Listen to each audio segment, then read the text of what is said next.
Olá, espero que estejam bem. Hoje eu vou falar um pouco do texto de São Tomás de Aquino, na Suma Teológica, sobre Teodiceia, o problema do mal. O problema do mal aparece ali no primeiro livro da edição Loyola, na segunda questão, quando começa a falar sobre a existência de Deus. Quando São Tomás está tentando provar que Deus existe, e aí aparece essa objeção. Tipo, e aí? Como que Deus existe? E ele tem todos esses atributos, que ele é onisciente, onipotente, onisciente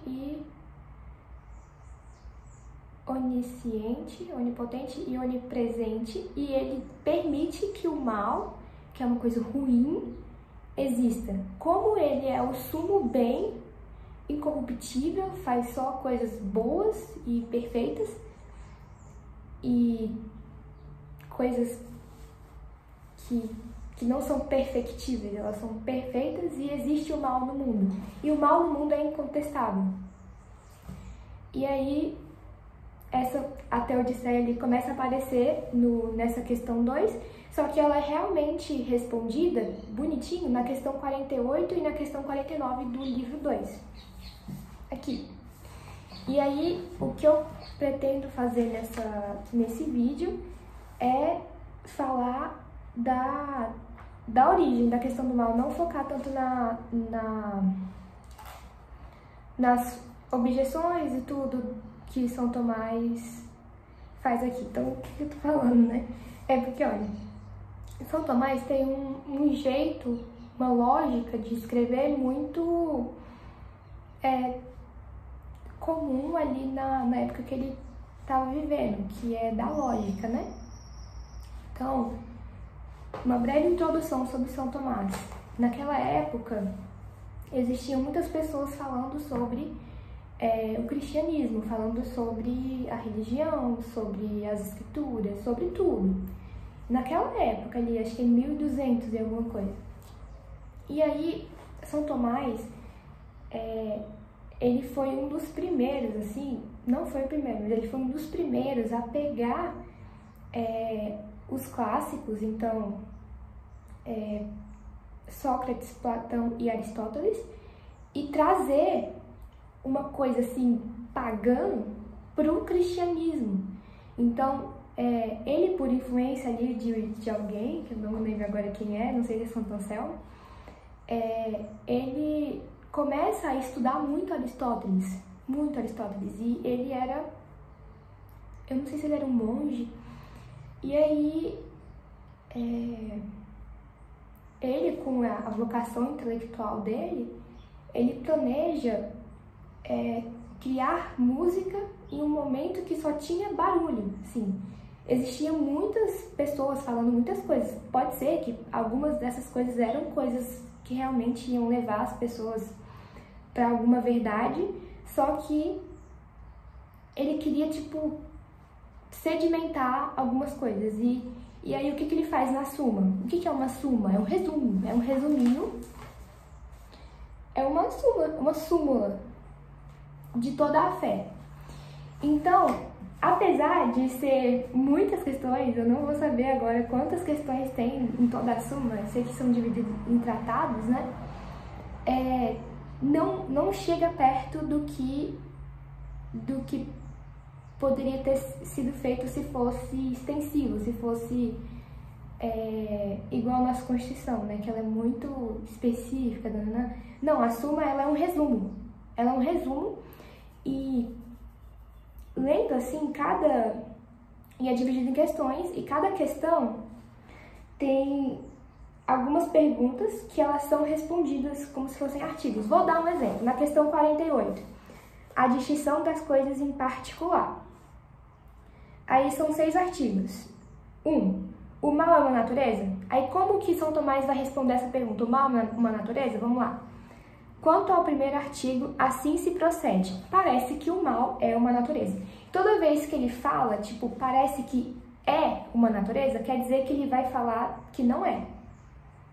Então, da mesma forma o contrário. Se ele tivesse escrito aqui, parece que o mal não é uma natureza, a gente sabe que a opinião dele é que é uma natureza.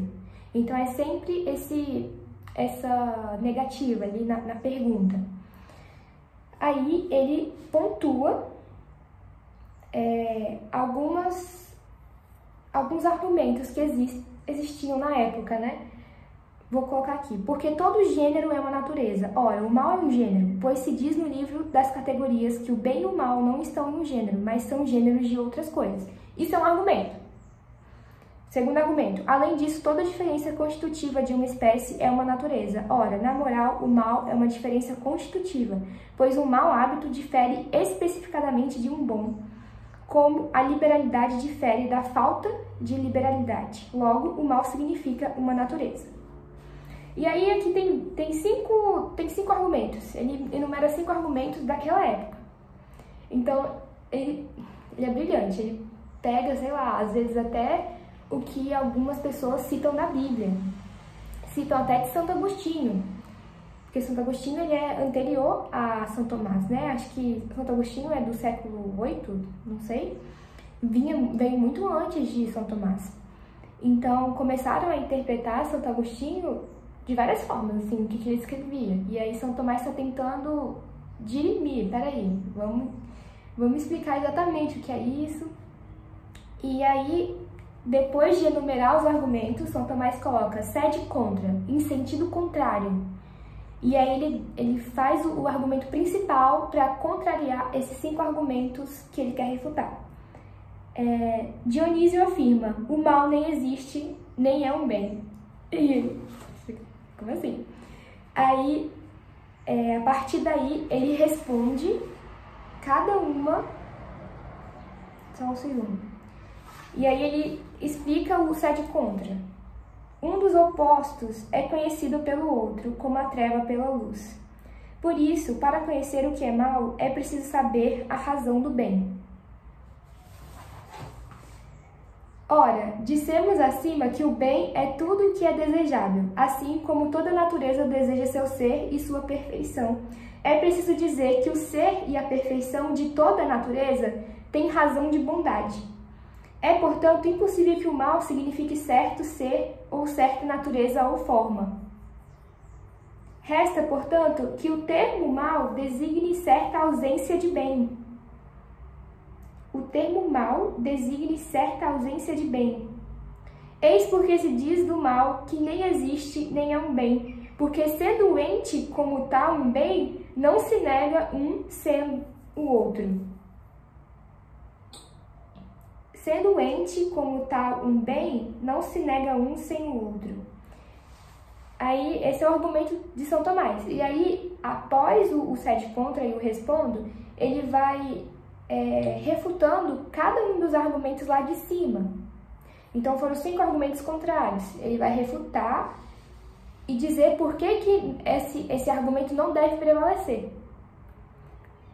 Com outras ideias daquela época, né? Então, aqui, por exemplo, o primeiro argumento foi: por que todo gênero é uma natureza? Ora, o mal é um gênero, pois se diz no livro das categorias que o bem e o mal não estão em um gênero, mas são gêneros de outras coisas. Logo, o mal na natureza. E aí, São Tomás responde: portanto, deve-se dizer que Aristóteles fala aí segundo a opinião dos pitagóricos, os quais julgavam o mal uma natureza e, em consequência, entendiam o mal e o bem como gêneros. Aristóteles, principalmente em seus livros de lógica, tem o costume de usar exemplos que eram mais prováveis em seu tempo, na opinião de alguns filósofos. Ou se pode dizer que, como explica o mesmo filósofo, a primeira contrariedade é a da posse e da privação, porque ela se encontra em todos os contrários, visto que um dos contrários é sempre imperfeito em relação ao outro, como o preto em relação ao branco e o amargo em relação ao doce. Nesse aspecto, o bem e o mal são considerados gêneros, não de modo absoluto, mas como contrários, porque como toda forma tem a razão de bem, assim também toda privação como tal tem a razão de mal. Tá.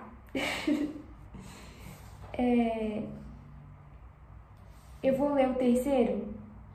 O terceiro argumento contrário, e aí eu respondo. Ademais, cada um dos contrários é uma natureza. Ora, o bem e o mal se opõem como contrários e não como privação e hábito, como diz o filósofo no livro das categorias, pelo fato de que entre o bem e o mal há um meio, e que se pode retornar do mal ao bem. Logo, o mal significa uma natureza. Isso aqui eu vou responder, mas depois eu vou responder depois eu vou ler o que São Tomás explicou disso aqui. Pulando assim. O mal não pode existir, porque se ele existisse,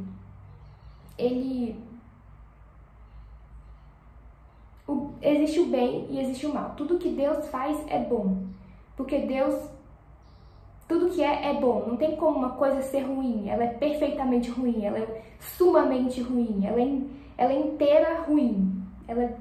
Ela tem forma, medida e ordem. Não tem como algo existir, a substância mal existir, porque aí a gente não consegue falar esses três atributos para algo mal. O mal só existe em face de algo bom. Então, quando a gente tirar a forma de alguma coisa, de qualquer coisa que é boa, que existe, essa coisa se torna um mal, uma disfunção. Se a gente tirar a medida, e a medida eu não vou conseguir explicar muito porque eu não entendi muito, ela se torna algo ruim. Se a gente tirar a ordem natural das coisas, ela também pode se tornar um mal.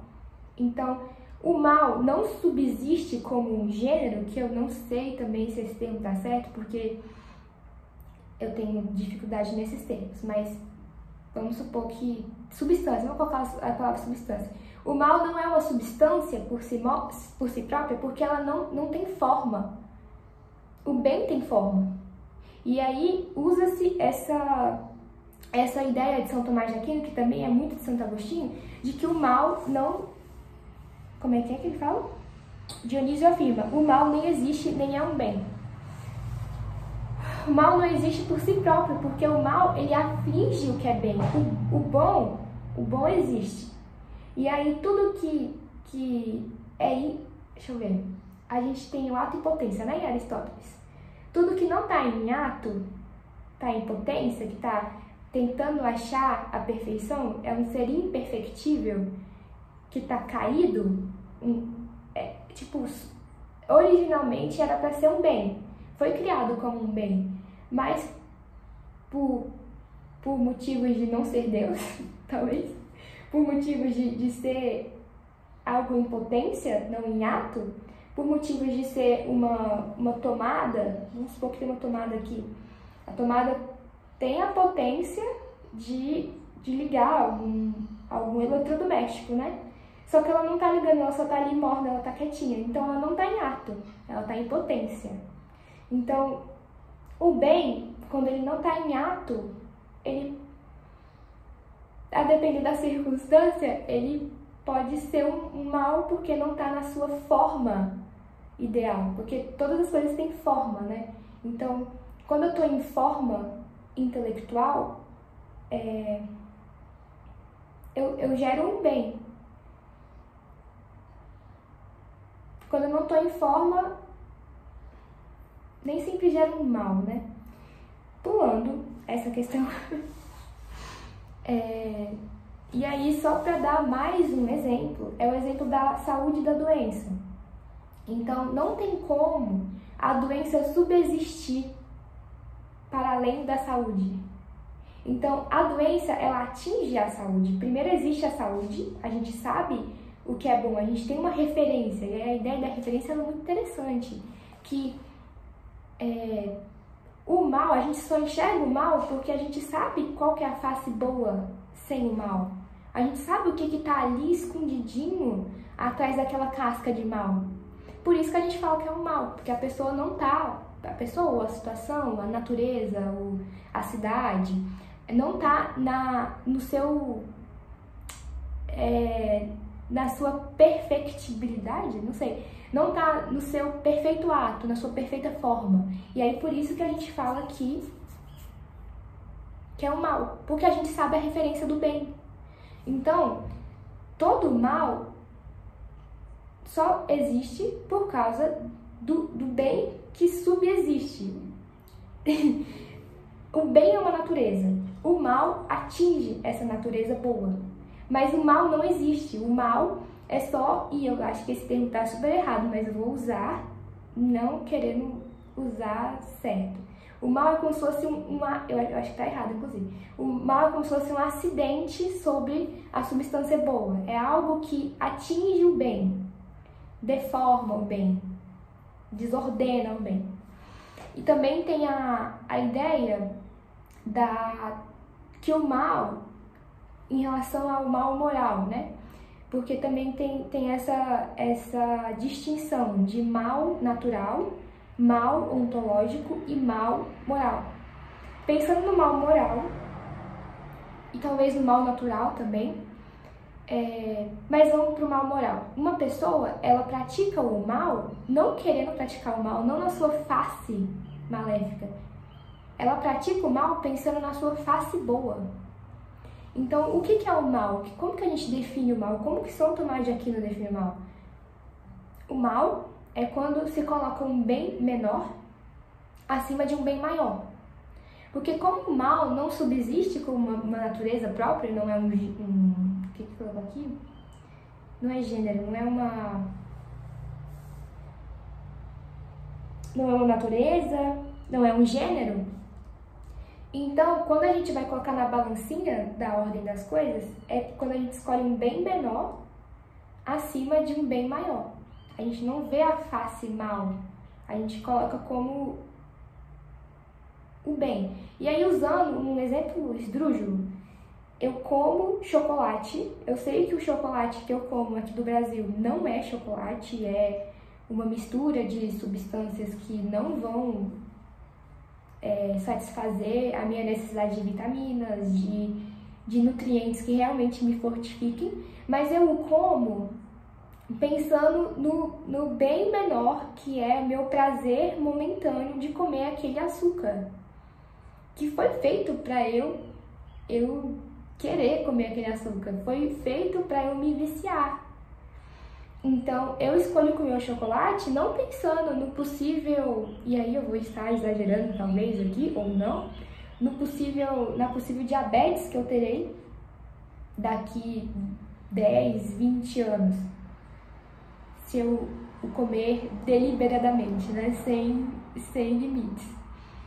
Eu estou comendo esse chocolate pensando no bem menor que vai me trazer, que é o prazer momentâneo, que não deixa de ser um bem.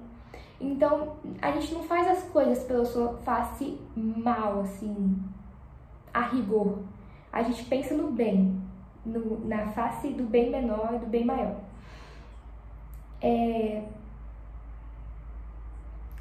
Tá, então, voltando um pouquinho. Falei um pouco de São Tomás de Aquino, e aí ele tá tentando provar a existência de Deus. E aí surge essa problemática, que eu acho que é a grande problemática da religião. Então, é muito comum ateus se perguntarem, e esse seu Deus aí, onde que ele tá quando acontece o incêndio da Boate Kiss, quando acontece um assalto, um sequestro na tua rua, um assassinato, quando a gente vê crianças passando fome, morando debaixo não é da ponte, né, dos viadutos. Como que um Deus que é sumamente bom, ele deixa que o mal exista? Então, de duas uma, não, de três.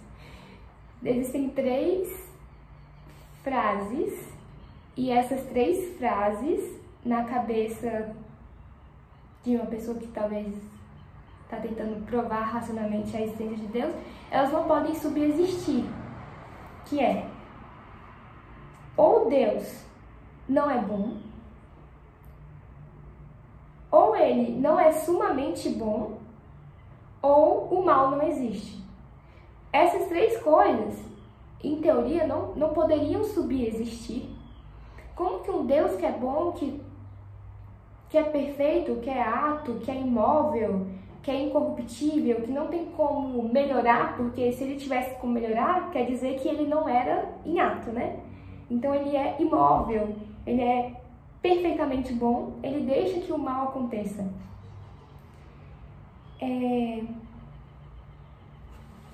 Ele deve ser bom 100% de todos os modos. Estamos tratando de um Deus 100% bom, desenvolvido no cristianismo com raiz platônica, aristotélica e judaica.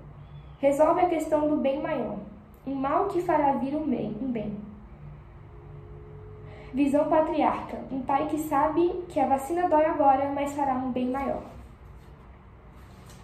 Isso aqui já é adiantando um pouco. O Deus é sumamente bom.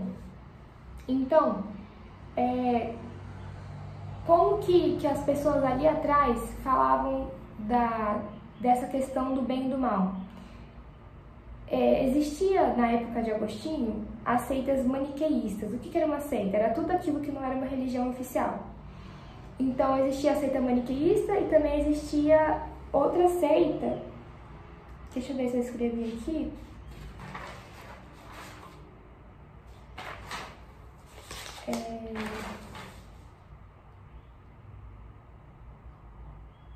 Eu não escrevi, mas essas seitas, elas diferenciavam o bem do mal com a ideia do dualismo simples e puro.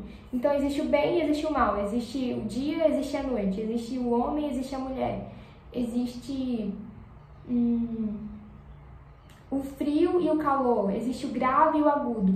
E separavam como se fossem coisas completamente diferentes. A questão do yang e yang também, né? Tem outra visão do bem e do mal que vem em Heráclito, que já muda um pouquinho essa ideia dualista, não deixa de ser dualista, mas muda um pouquinho, que entende os opostos como convergentes. Então, os opostos existem para existir a convergência. Então, o homem e a mulher, eles são opostos, mas existe uma convergência ali que... Eu não sei se encaixa a questão da virtude, né? Que a virtude é o meio termo, a virtude está no meio termo do extremo e dos extremos, né? A virtude está no meio dos extremos. Mas não sei se encaixa aqui na visão de Heráclito. Então, Heráclito acreditava nessa ideia da convergência. Existe, sim, dualismo, mas é para convergir. Uma referência interessante para entender essa ideia de Heráclito, do bem e do mal, é que existe a água quente e existe a água fria. E aí são opostos em temperatura, né? Então, quando se misturam, quando se convergem, os opostos se compõem, a composição dos opostos, tem um meio termo que é a água morna, que é interessante, né? Não é nem quente, nem gelada, é algo que está ali convergido. Então, uniu essas duas naturezas opostas para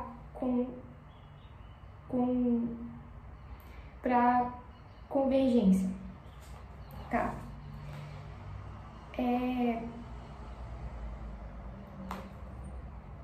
Quando a gente faz o mal, a gente faz pensando no bem que ele causa. Eu já expliquei a ideia do chocolate e também, sendo um pouco mais moralista, então, quando vamos supor que eu tenho, sei lá, 2 filhos e eu não tenho dinheiro para dar alguma coisa para os meus filhos, sei lá, escola. E aí eu faço um contrato na escola com dinheiro que eu não tenho e aí eu penso, não, isso aí é para um bem maior. Eu faço um mal que é me endividar, é não ser honesta financeiramente com a escola, mas eu penso no bem maior que é a educação dos meus filhos. Dar uma boa educação é moralmente aceito, né? E é digno. Então eu faço o mal pensando no bem. E aí, só um parêntese aqui, eu lembro de Dom Bosco, de ouvir as histórias de Dom Bosco, que ele era uma pessoa muito pobre, muito simples. Acho que ele era italiano, não tenho certeza.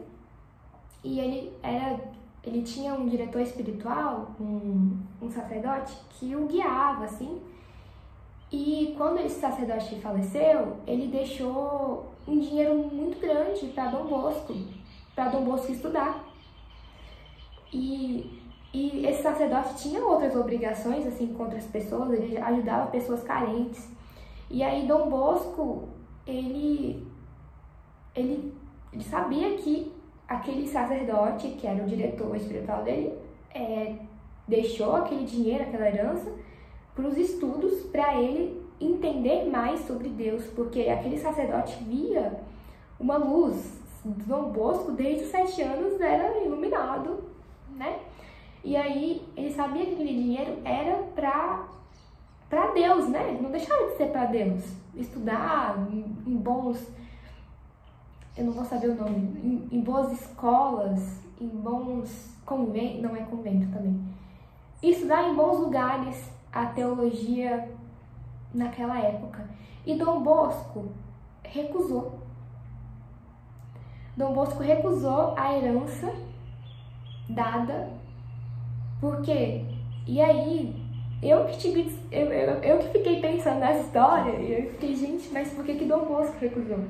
E aí, a minha mãe resolveu o problema pra mim, porque ele tinha Deus, e aí ele recusou, é um grande parênteses, inclusive, ele recusou aquela herança porque ele sabia que ele só precisava de Deus, ele não precisava daquele dinheiro, ele já tinha toda a graça vinda dos céus. Então ele não precisava estudar nos melhores locais para estudar teologia. E aí, só para usar como exemplo essa historinha, é que às vezes, ao invés da gente fazer... porque isso daí fica muito moralista, né? Mas tá, eu vou ser extrema aqui com esse exemplo. O dinheiro desse sacerdote foi para os pobres. Vamos colocar que foi para os pobres. E aí, Dom Bosco, pela face do bem, vamos só supor, tá? Não, nada é uma sentença. Que Dom Bosco usar esse dinheiro, que se ele não usasse para a educação dele, ia para os pobres, ele estaria fazendo um mal, que é colocar um bem menor, que é os estudos, talvez por prestígio, por orgulho, acima de dar alimento material para os pobres, né? E aí ele estaria escolhendo um mal na face do bem, que é estudar para Deus, né? Ele estava estudando para ser sacerdote, se ele usasse esse dinheiro. E não, ele acreditou em Deus, ele confiou na providência divina. E ele não deixou de ser um grande sacerdote, tanto que é santo hoje, etc. Então tá. Deus é incorruptível, não se corrompe, é imortal. Platão explica que a alma é imortal. Somos eternos, imutáveis. Se mudasse para melhor, então ele ainda não tinha chegado na sua perfeição. O céu é hierarquizado, existem 9 tipos de substâncias de anjo. Então, há essa tentativa de atingir a perfeição mesmo entre os próprios anjos. E outra coisa, assim, é que Deus, ele é apetecível, altamente apetecível. Então, a gente sempre tenta chegar... Não. Deus é altamente apetecível. Se Deus estivesse aqui neste momento, e aí já vai ser para explicar o livre-arbítrio, o amor, a liberdade, o pecado original, etc. Se Deus estivesse aqui agora, se a gente tivesse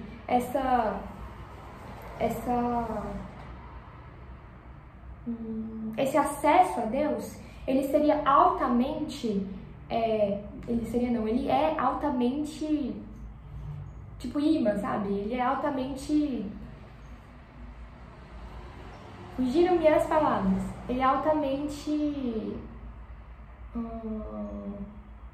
Eu quero estar com Deus. Eu sei que eu sou ligada a Deus. Eu vim de Deus. Então eu tenho que ir a Deus. E aí, se Deus estivesse aqui agora, a gente não teria a liberdade de amar Ele, porque a nossa natureza sabe que Ele é a verdade, a beleza e a bondade, e a gente é atraído, talvez essa é a palavra que eu queria usar, a gente é atraído automaticamente para Deus se Ele estivesse aqui mostrando sua face. Tanto que quando a gente vê algo belo, bom e verdadeiro, a gente é atraído, a gente vê beleza, a gente vê verdade naquilo. E aí eu me lembro de um exemplo que o professor deu em sala de aula em relação a saber a finalidade das coisas. Então, ele deu um exemplo, eu acho que do livro do Dostoiévski, que deram uma tarefa para eu vou reformular, tradução livre aqui. Deram uma tarefa para 2 operários, que era tirar a terra aqui do lado direito e colocar para cá. Beleza, eles tiraram a terra, fizeram um buraco e colocaram a terra para cá. E aí, eles foram direcionados a pegar essa terra que estava aqui e tampar o buraco. E eles acharam estranho, mas tudo bem. Aí depois, a terceira direção era tirar a terra de novo do buraco e colocar aqui. E aquilo gerava uma tortura. Então, não saber a sua finalidade, não saber o motivo final das coisas, é terrorístico. Então, quando a gente vê uma verdade no que a gente está fazendo, vê beleza e vê bondade, a nossa alma, o nosso espírito, a nossa consciência, a nossa natureza fica em paz, porque está perto de Deus. E o que é o mal? O mal é quando essas naturezas estão deformadas. Então, quando não há verdade, não há beleza, não há bondade. Mas aí a gente usa outras palavras para isso, que é uma deformação na medida, na forma e na ordem. Tá, vamos lá, eu vou chegar ainda nessas três diferenças e falar sobre o mal natural, moral e ontológico. Então, por amor, Deus, e é um mistério de fé, o pecado original, Deus deu a liberdade para Adão e Eva fazerem o que quiserem, né? Livre-arbítrio. Adão e Eva tinham total acesso a Deus. Eles eram perfeitamente bons. Deus criou o mundo e viu que era bom. E aí, com o pecado original, Adão e Eva tiveram como pecar, e eu prometo que isso tem a ver com o bem e o mal. E aí eles pecaram. E aí o pecado original, o primeiro pecado, ele adentra todas as coisas. Não só o ser humano, principalmente o ser humano, mas os insetos, a natureza, as árvores, as águas, elas são afetadas pelo pecado original, que é o pecado da desobediência, o pecado da negação de Deus, de escolher um bem menor, que é uma fruta, né? Acima da ordem de Deus. E tudo que vem de Deus é bom, então deveriam ter obedecido, tá? E aí, a partir daí, todos os seres humanos abaixo de Adão e Eva, são afetados pelo pecado original. E aí, Deus se afasta do ser humano, a gente não tem mais acesso a Deus, e a gente tem essa tendência ao mal, que é a concupiscência. A concupiscência faz a gente não conseguir ver as coisas do jeito benevolente, do jeito que era pra gente ver. E aí, a gente sempre tende ao mal, a gente tem uma corrente que tá levando a gente para baixo. Então, antes, em Adão e Eva, tava aqui, a gente tava imperfeito, aqui tá Deus, e Adão e Eva tá aqui, a gente tinha acesso a Deus. Com o pecado original, a gente decaiu. E aí a gente tem uma constante corrente no nosso calcanhar, ou a gente tá numa montanha e a gente tá sempre levado para baixo, né? A montanha tá aqui. E isso daqui a gente chama de concupiscência, que é a tendência ao mal, a tendência de escolher um mal sobre, olha, a tendência de escolher um bem menor acima de um bem maior. Porque os nossos sentidos foram deturpados, a gente é fraco. E aí Santo Agostinho fala uma frase muito interessante. É claro que o mal existe porque eu sou o primeiro a fazer ele. Porque eu escolho, todos os dias eu me arrependo do mal que eu faço e do bem que eu não faço. E aí, mas é claro, Santo Agostinho depois fala dessa questão de que o mal não subsiste como a natureza, mas como a deformação de um bem. Tá.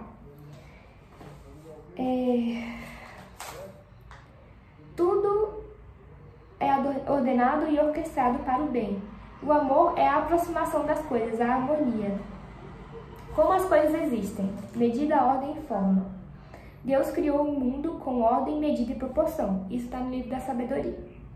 Deus é um grande matemático. Deus criou o corpo humano de maneira que a medicina... Vamos tentar aqui falar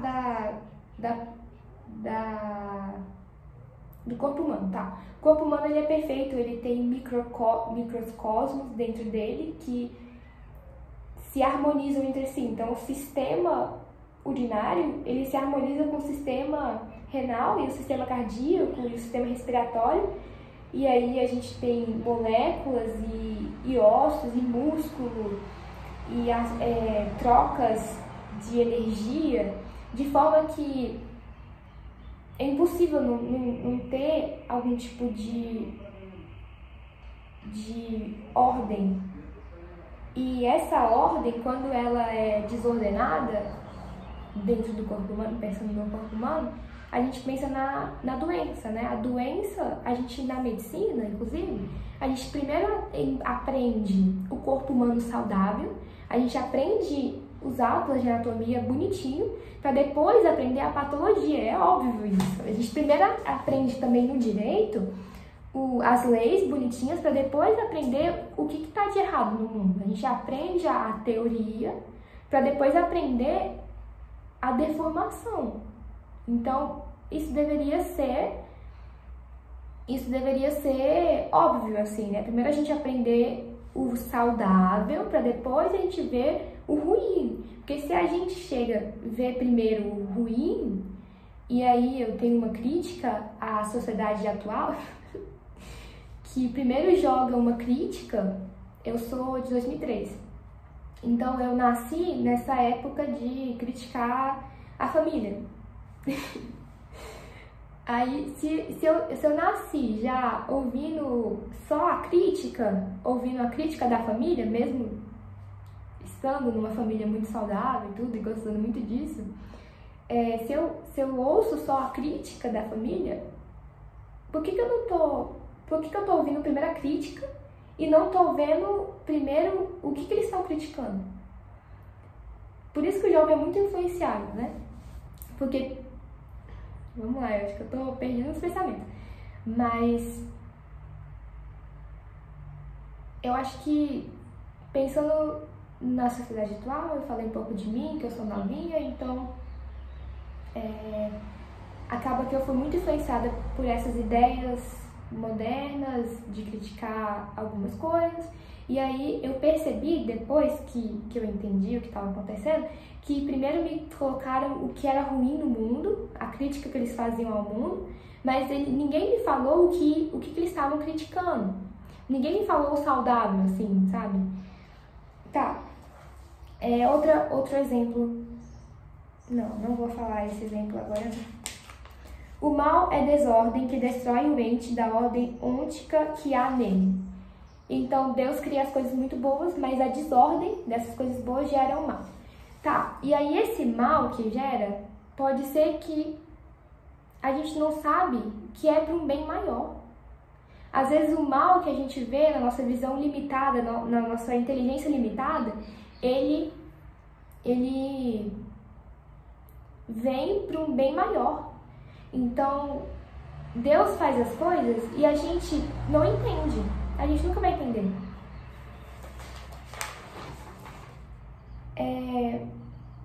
Tudo que existe é bom por existir.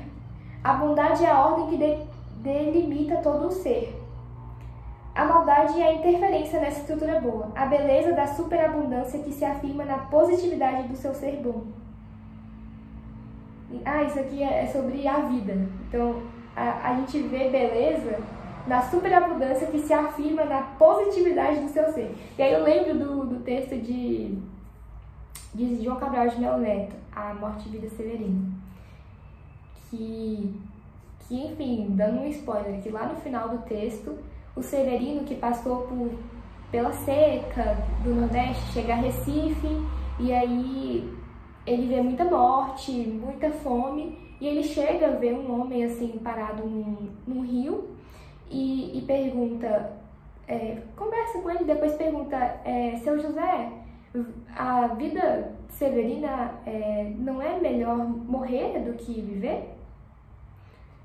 Não vale a pena... A vida vale a pena ser vivida? Se for para ser uma vida de migalhas, igual a que eu estou vivendo? E aí seu José, uma mulher grita, ô José, vem cá. E José sai e seu José acaba de ver o nascimento do seu filho. Seu filho acaba de nascer.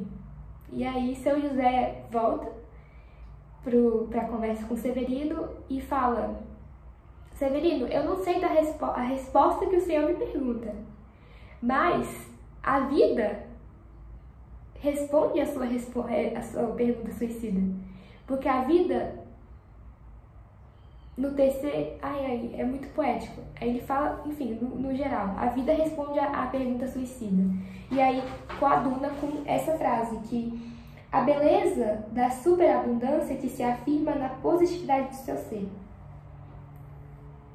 Então, é bonito porque é. A vida é bonita porque é. A vida responde à pergunta suicida, tanto que pro João Cabral de Melo Neto, que inclusive se converteu no final da sua vida, quando ele fez esse poema, ele era ateu. Naquela época ali, no século XX, aqui no Brasil, tinha muitos intelectuais ateus e tudo, e enfim. E aí ele fala que primeiro ele colocou a morte e vida severina, morte e vida, primeiro morte, depois vida, porque a vida, ela engole a morte. Primeiro vem a morte, mas depois vem a vida, e a vida responde à morte.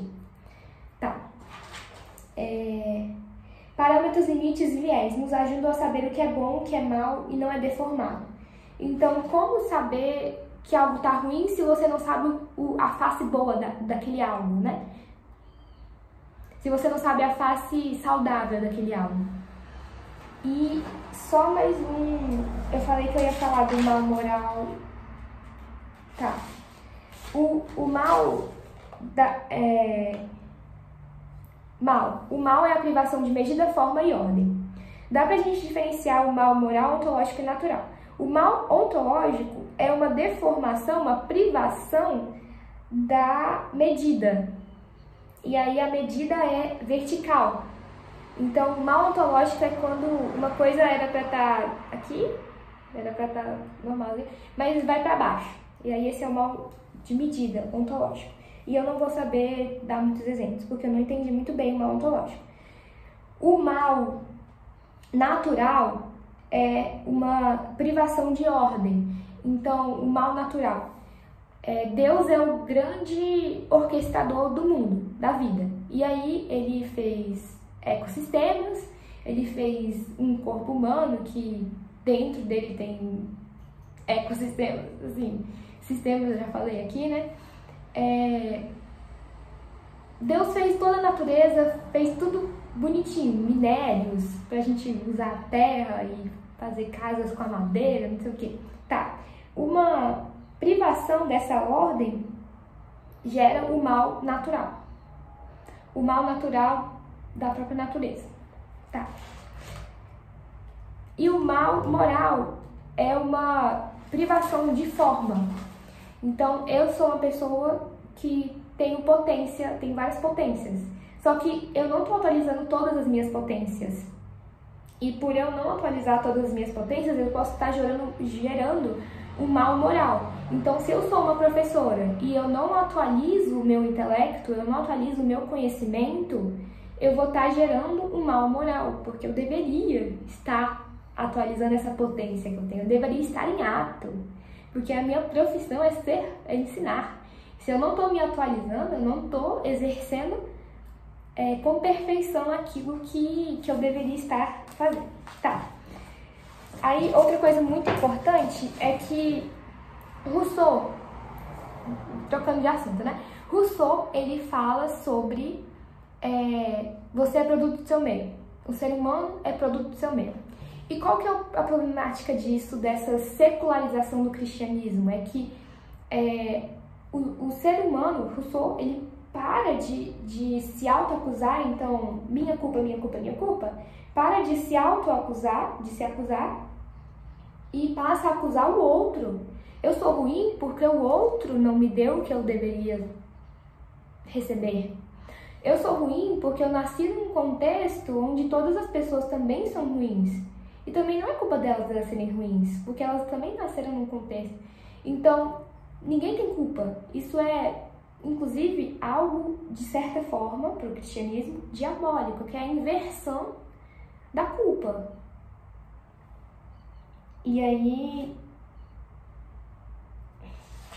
Deixa eu só ver se... O primeiro pecado original corrompe o homem. E foi pela liberdade. Então, isso, de certa forma, o que Rousseau e aí depois Marx faz, diminui o senso de autorresponsabilidade que todo mundo tem. Tipo, eu sou e é isso. Tá.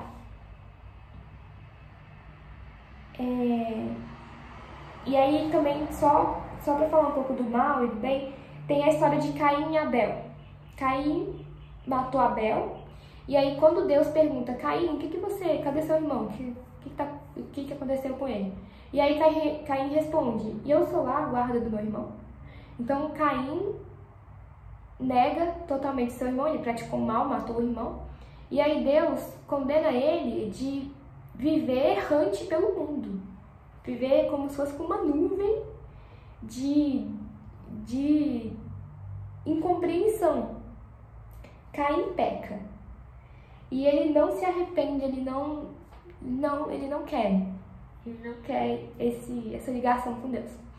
E aí Deus o condena a viver errante. E aí, da minha interpretação, só para colocar aqui como exemplo, é que, então, eu acho que Deus faz ele não entender a lógica do bem maior sobre o bem menor. Faz ele pegar coisas que... ele seguir um caminho de coisas que não vão levar ele para a felicidade plena. Ele vai ver com essa nuvem de incompreensão, um errante pela terra. Eu acho que é isso. Talvez... Só um pouco mais sobre o pecado original. O primeiro pecado, cometido de forma livre de toda influência. A fé em Cristo necessita da fé na inclinação ao mal de Adão. A gente não entende por que Deus deu a liberdade de Adão pecar. A gente não entende a causa disso. A gente sabe que foi por liberdade e tal, por amor. Bendito o pecado original que fez Cristo descer do céu e nos levar a Deus. Só que, pensando racionalmente um pouco sobre isso, apesar de ser um artigo de fé, vamos pensar na lógica do médico. O médico me cura. Eu não sei porque eu tô doente. Eu cheguei lá, não sei porque eu tô doente, não sei. E aí o médico me cura. Mesmo assim, eu sei que o médico vai me curar. E o médico, no caso, pra gente é o verbo que se fez carne, que também é um ato de fé. Como que um Deus virou homem? E só mais um último pensamento, só pra fechar aqui, é que o problema do mal pro homem hoje, do homem secularizado, é que o problema do mal pro homem secularizado é que a gente tem uma ideia antropocêntrica de controlar as coisas. Então a gente acha que pode controlar tudo. E aí, pensando um pouco na saúde, só para dar um exemplo, lá no século passado, em 78, foi criada a Alma Mater, que foi como se fosse um tratado, não foi um tratado, mas como se fosse um acordo internacional sobre a saúde. E aí, um documento bonitinho, 3 páginas. E aí a gente colocou como meta para 2000 todo mundo ter acesso à saúde, como se saúde fosse algo só questão de acesso, não questão de... como se a gente pudesse controlar a saúde. E aí, até 2000, todo mundo tinha que ter acesso à saúde, e todo mundo ia estar com saúde e tá tudo bem. Ninguém mais ia morrer por pandemias, por doenças aleatórias que surgem, porque a gente tinha acabado de descobrir os antibióticos e estava tratando um monte de coisa, vacinas e tudo. A gente achou que era só uma questão de conhecimento, de agora eu sei a ciência, a Igreja Católica me privou de toda a ciência por vários séculos. Agora que eu sei a ciência, então agora todo mundo vai ter saúde, todo mundo vai ter educação e é isso, é só uma questão de acesso. E aí a gente se perdeu, porque aí surgiu a AIDS. E aí a gente ficou, caramba, eu achei que eu podia, que eu já tinha descoberto com a ciência a solução para os problemas, mas não descobriu. E aí, só para pegar um pouco dessa questão do ser humano achar que tem controle sobre a natureza. E aí também, por último, só para jogar essa questão, que às vezes o cristão ele é visto como uma pessoa que aceita de alguma forma subserviente, ele aceita e não faz nada para mudar, porque é vontade de Deus, então eu vou ter essa doença e vou morrer. É algo a se pensar, talvez, né? Que enquanto a ciência, ela acha que pode controlar tudo, ela acha que todo ser humano tem o intelecto, e quem deu esse intelecto, né? Tem o intelecto para salvar tudo e todos, e enquanto talvez o cristão, ele tá aceitando ali numa boa e... Será que é um mal? Só joguei essa questão. Então é isso, esse é um pouquinho da questão do mal na Suma Teológica. Não consegui falar sobre todas as coisas, tanto que essa questão ela é aberta nessas duas questões do livro 2 da edição da Loyola, né, 48 e 49. E é isso. Tchau, tchau.